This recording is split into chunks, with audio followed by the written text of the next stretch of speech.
আছেন কেন, কেমন লাগতেছে বলেন? আমরা বরবাদ দেখে বাড়ালাম এই মাত্র, এবং বাড়ানোর পরে আই এম সো এক্সাইটেড, বলা উচিত so big F excited.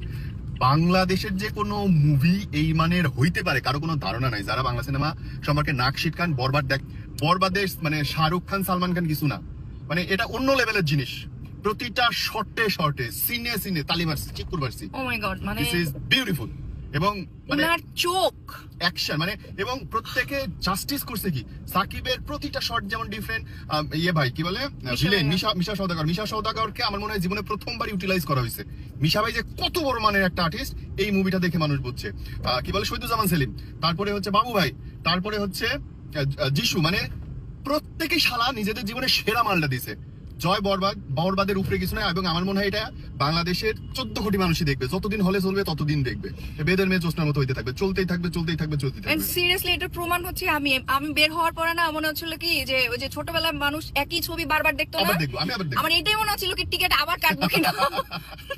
Best of luck Shakib, মানে yeah he is doing so good, মাশাআল্লাহ। তোমার উপরে কেউ নাই ভাই, আল্লাহ তোমার আরো বড় করুক, আরো সুস্থ করুক। বাংলাদেশের ইন্ডাস্ট্রিকে তুমি অনেক দূরে নিয়ে যাবা। আমাকে ক্যামেরায় আসতে দিচ্ছিল না।